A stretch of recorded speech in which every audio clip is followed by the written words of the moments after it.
Hello, I'm Nolia, and here I'm going to be describing to you how to run one-shots. Now, this is less a 5th edition guide and more of a general tabletop role-playing guide, but there will be some more specific things to 5th edition. Well, what is a one-shot? Well, it is a story that you intend to take place, beginning to end, in the playtime of a session. Now, a session is a playtime from where the players start playing to when they stop playing. And that session is going to be about, 4 hours maybe. That's what I find to be the average. Could be as short as 2 hours, could be as long as 12, sometimes 24 if you're really nuts. Session length is the most important part of your planning, and here's why. Because the longer your session is, the more you have to prepare, and it is much more important than the amount of players you have. Granted, the more players you have, the less you have to prepare, because everyone wants to take a turn. The problem with a short session and a lot of players is that you don't have a lot of time per person to do things. As such, you should plan out your encounters and block them out to be very clear-cut.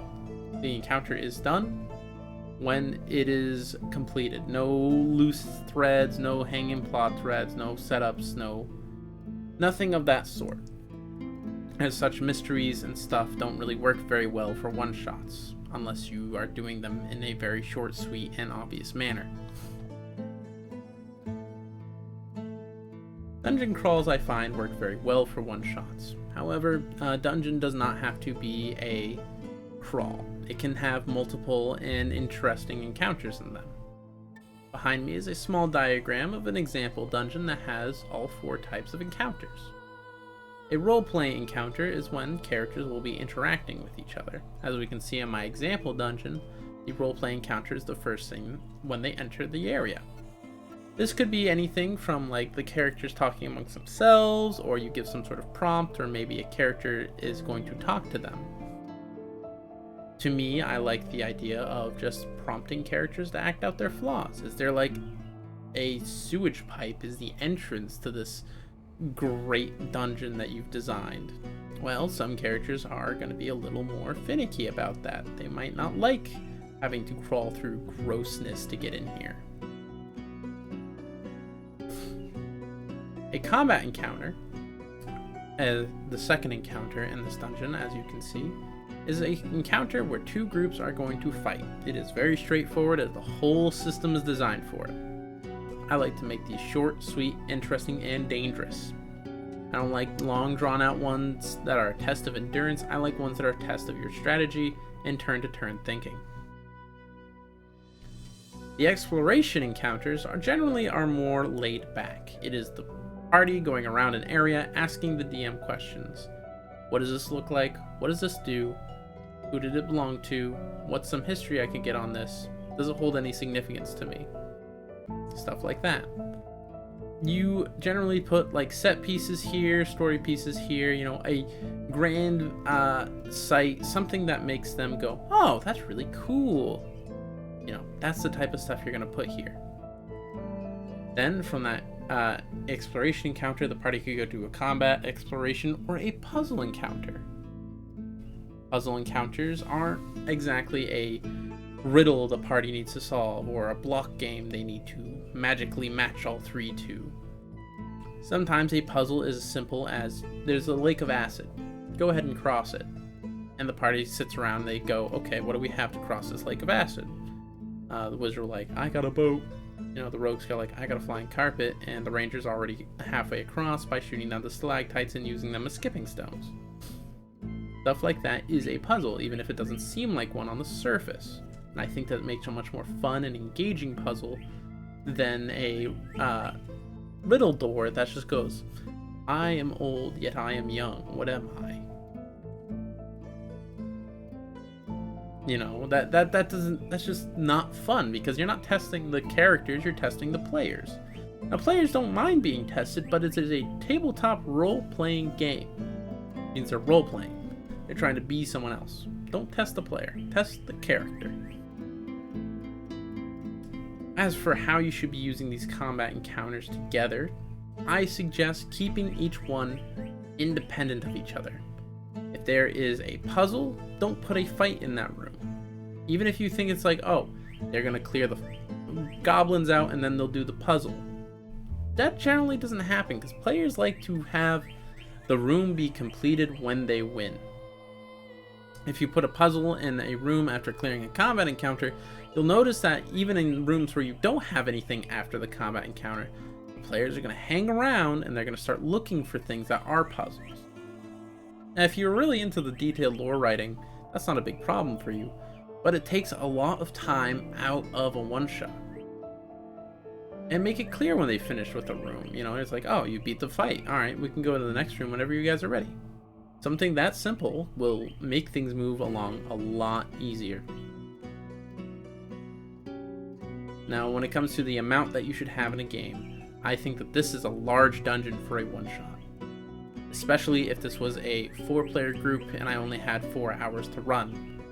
That is not a lot on paper for the amount of content, but those 2 combats there are going to take about an hour each. The explorations together are probably going to take about an hour, and that puzzle is going to take about an hour. So that's 3 hours of content.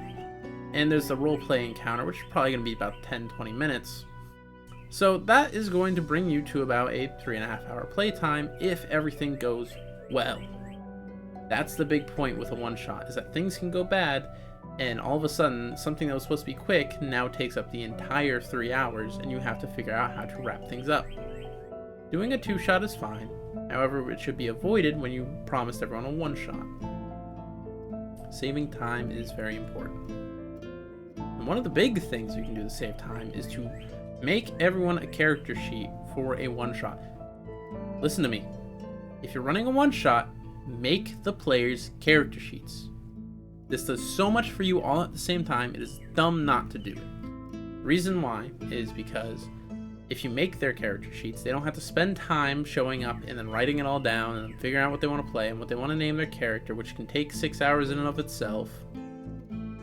So you have avoided that headache, and you also know what your players are bringing to the table. You are now familiar with all the tools at their disposal, and you can plan around them or the lack of them.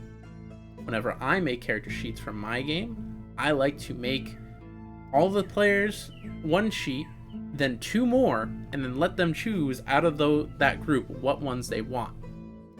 Generally, I will not make duplicates of classes just to make them more diverse. And I will generally use weird or unoptimized builds in order to, see them played. Overall, I don't think it is a hard thing to do to make 6 character sheets, especially at a low level. There are a lot of tools online that will help you do this. I run a lot of games on Foundry, which is a wonderful virtual tabletop that will just import those levels for me. However, if you're doing it on pen and paper, this could be a little time consuming. So don't get too complicated with the characters. Make sure that you focus them around the theme of your game. As for keeping things simple, make sure to keep your game's theme simple. Stick to 1-word themes: hunt, or escape, or acquire. Get the MacGuffin, hunt down the White Death, or escape the prison, or escape the bank. You don't have to make your one-shots these hyper convoluted, in-depth mysteries. I don't like mystery one-shots. They tend to go on for a very long time because it is a lot of testing the player's ability to pay attention to detail. If you think your party can handle it, that's good, and you can run those, but I find most parties can't really do it. For me, I like to start my one-shots either in the beginning of the action or right in the middle of it, where things are becoming interesting. I'll use a bank heist as an example for a one-shot, where you don't have to do the setup and then you start the job and then you're into the bank and then the vault. If your point of the one-shot is that the bank heist gone wrong, start in the middle. Start with the players in the vault piling up the gold, and all of a sudden the bank heist goes wrong. The alarm goes off. The guards are starting to flood in. What do? And then the players, now their objective is to escape, but escape with as much gold as possible. So that creates a sort of dynamic range of success, and I think it would make a really fun one-shot. As for what you're going to write, well, that's not up to me to decide.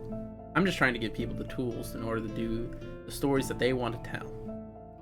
I plan to start doing videos weekly. I'll talk to all of you later.